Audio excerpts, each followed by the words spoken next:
हम सब शीघ्र ही सफलता चाहते हैं, ढेर सारी संपत्ति और सुख चाहते हैं, और ऐसे में कई बार हम छोटे मार्गों का चयन कर लेते हैं, वो मार्ग जिनमें परिश्रम नहीं होता, जिनमें होता है तो केवल छल, कुटिलता और भाग्य का सहारा। जैसे कि जुआ। कोई जुए के खेल में धन लगाता है, कोई दांव लगाता है, और यह भूल जाता है कि जुआ ऐसा दलदल है कि जिसमें एक बार गिरे तो सर्वनाश से पहले निकलना असंभव है। यदि आप जीते तो और जीतने की भूख बढ़ जाएगी, और यदि आप कुछ हार बैठे तो उसे पुनः पाने के लिए आप फिर से खेलेंगे। मनुष्य को यह आभास ही नहीं होता कि अपनी संपत्ति के साथ साथ वो अपनी मानवता, अपने संस्कार, अपना धर्म और अपना उत्तरदायित्व तक सभी जुए की भेंट चढ़ा देता है। इसलिए कुछ पाना है तो परिश्रम से पाओ। यदि कुछ जुए में जीता तो वो उतना शीघ्र ही खो दोगे, चूंकि उसे परिश्रम से पाया नहीं गया है, और उसकी रक्षा करने के लिए आपके मन में स्वाभाविक प्रयास भी नहीं होंगे।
लीजिए ज्येष्ठ, आपका आदेश ना मानने वाली दासी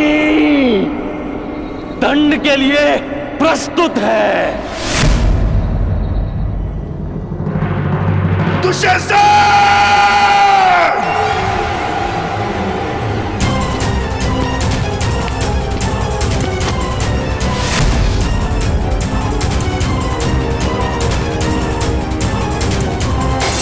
दुशासन!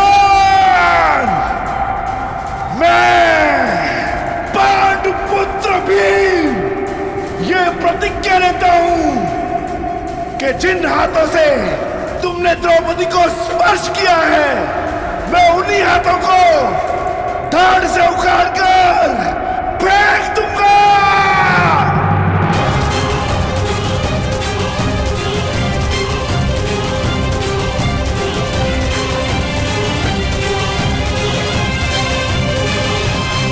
स्वप्न मत देखो दास, प्रतिज्ञा तो तब पूर्ण होगी जब तुम स्वतंत्र हो जाओगे।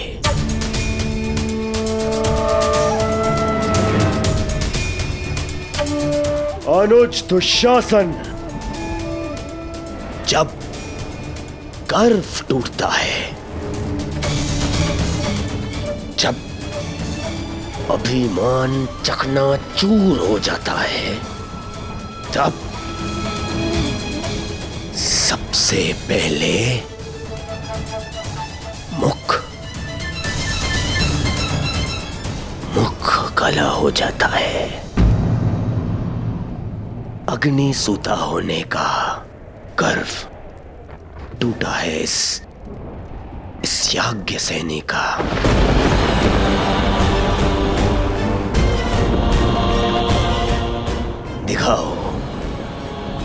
दिखाओ इस दासी द्रौपदी का मुख।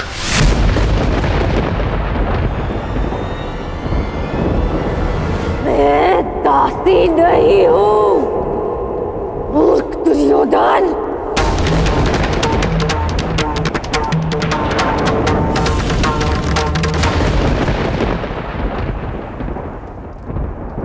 मैं साम्राज्ञी हूं। तुम्हारी चौसर पर पड़ा कोई मेरू नहीं जिसे जब जी चाहे उठाकर फेंक दोगे।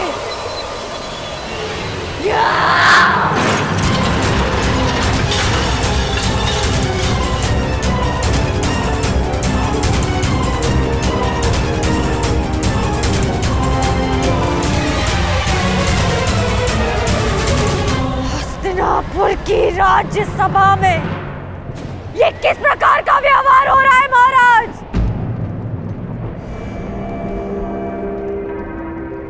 मैं कुरुवंश की कुलवधू हूं, आपके अनुज की पुत्रवधू हूं, कुरु राष्ट्र की प्रतिष्ठा हूं। हस्तिनापुर की लक्ष्मी बनकर मैंने इस नगर में प्रवेश किया था महाराज, और आज मुझे यहाँ इस प्रकार इस सभा में लाया जा रहा है। क्यों महाराज? क्या ये भी कुरुवंश की कोई रीति है?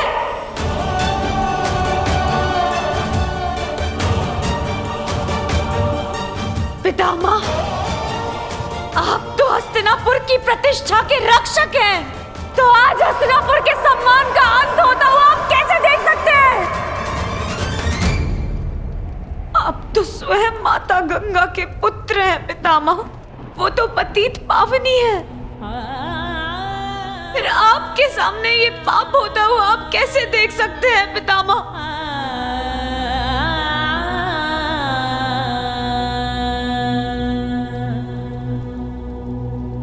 गुरुद्रोण, क्यों हो रहा है मेरे साथ ऐसा व्यवहार? क्या अस्त्र शस्त्र का ज्ञान देते समय लज्जा की शिक्षा देना भूल गए थे आप अपने शिष्यों को? क्या युद्ध भूमि में अपने प्राणों को दांव पर लगाने के साथ साथ एक स्त्री के मान को भी दांव पर लगाना सिखाया आपने?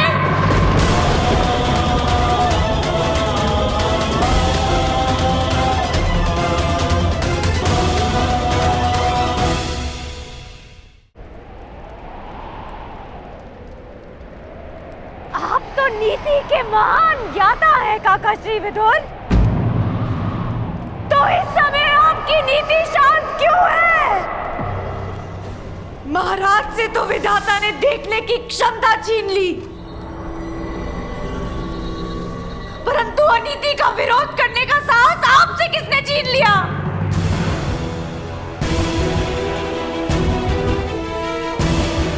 अपनी मन की आंखों से देखिए महाराज, आपके पुत्र किस प्रकार मर्यादा भंग कर रहे हैं। आप मौन कैसे बैठ सकते हैं? एक दासी को सदा अपने स्वामी के आदेश का पालन करना चाहिए पांचाली। और तुम इस समय पुत्र दुर्योधन की दासी हो।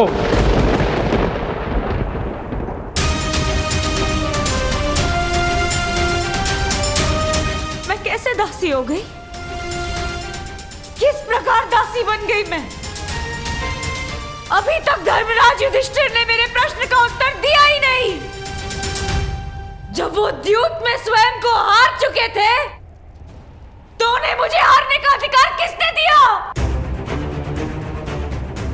कहते हैं कुरु ध्वज के नीचे धर्म सांस लेता है, तो उसी ध्वज को थामने वालों से मैं ये पूछना चाहती हूँ कि क्या यही धर्म है कि जुए में हारा हुआ जुआरी अपनी पत्नी को भी हार जाए? क्या यही धर्म है?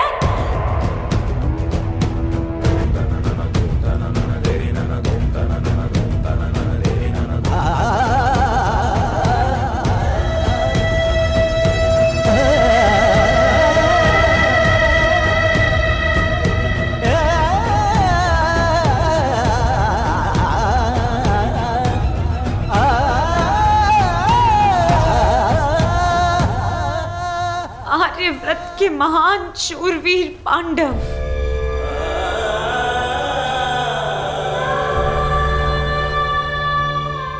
आप सब मुझे कैसे हार गए? अपनी पत्नी को कैसे हार गए?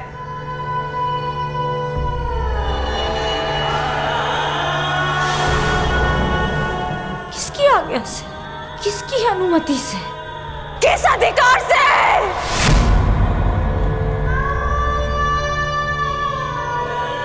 मैं आप पांचों में से किसी एक की नहीं, आप पांचों की पत्नी हूं।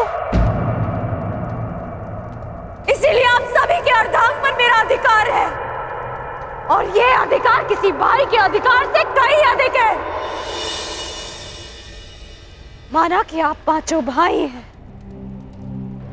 परंतु एक पत्नी का अधिकार परिवार में सबसे अधिक होता है।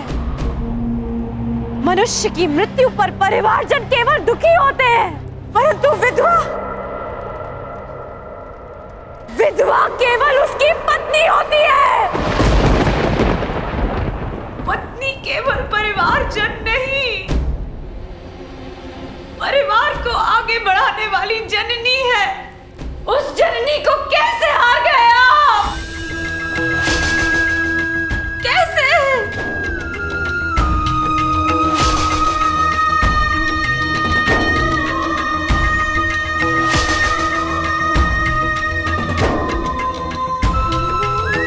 क्या धर्मराज युधिष्ठिर ने आप चारों अनुजों से मुझे दांव पर लगाने की अनुमति ली थी?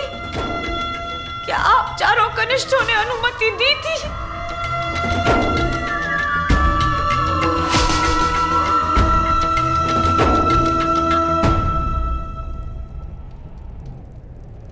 यदि नहीं तो फिर कैसे?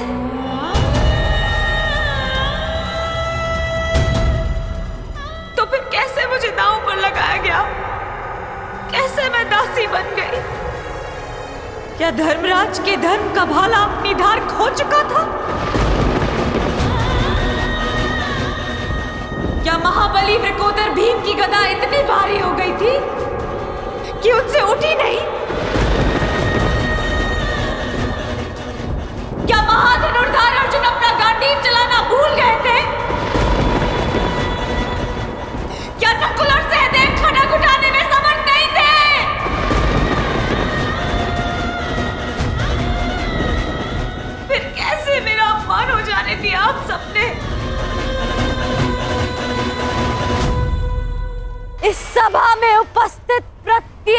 मनुष्य से मेरा प्रश्न करने का अधिकार है, परंतु मैं केवल आप सबसे यह प्रश्न करना चाहती हूँ कि जिसके साथ अग्नि को साक्षी मानकर सप्तपदी लिए, क्या उस स्त्री को एक वस्तु समझ लिया आप सबने?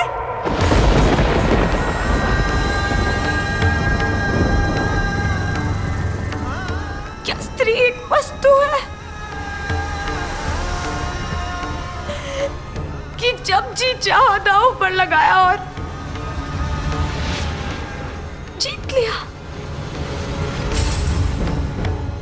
क्या स्त्री का मान एक खिलौना है कि जब मन चाहा सजा कर रख दिया और जब मन चाहा पांव तले कुचल दिया? क्या स्त्री का घर पुरुषों की इच्छा पर चलने वाला दास है? क्या स्वयं को श्रेष्ठ सिद्ध करने के लिए धर्म पुरुषों को एक स्त्री का अपमान करने की आज्ञा देता है?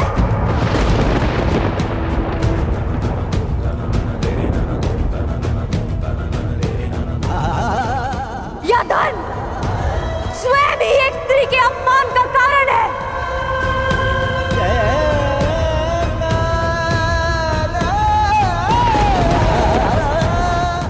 आप पांचों ने भले ही अपने आप को दास स्वीकार कर लिया, परंतु याज्ञसेनी द्रौपदी अभी भी स्वयं को स्वतंत्र मानती है और इस संसार की कोई भी शक्ति उसे दासी सिद्ध नहीं कर सकती।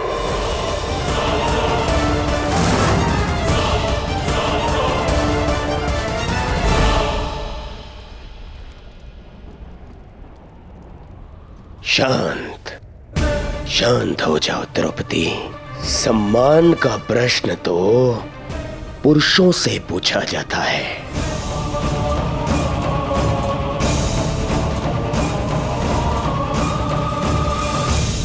ये पांचों के पांचों नपुंसक है, नपुंसक।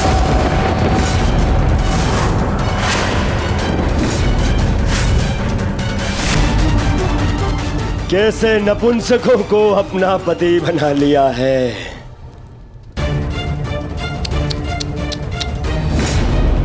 मुझे बहुत बुरा लग रहा है।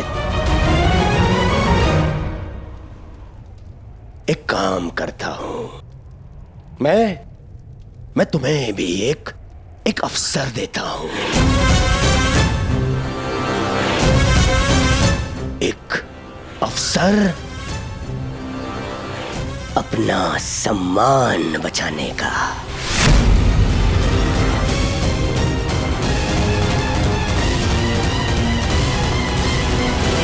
मुझे अपना लो द्रौपदी।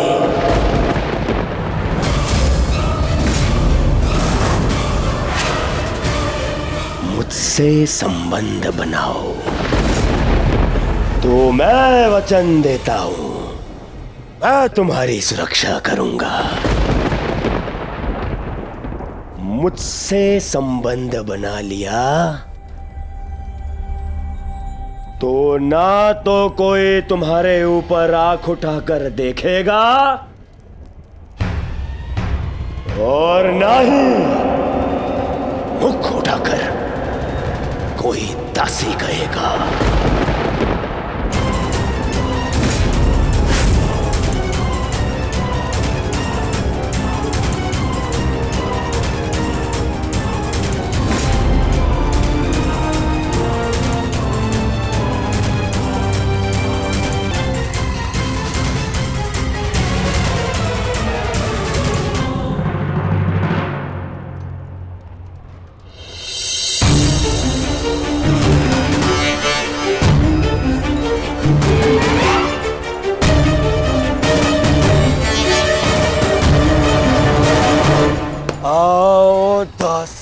द्रौपदी आकर मेरी गंगा में बैठो। आओ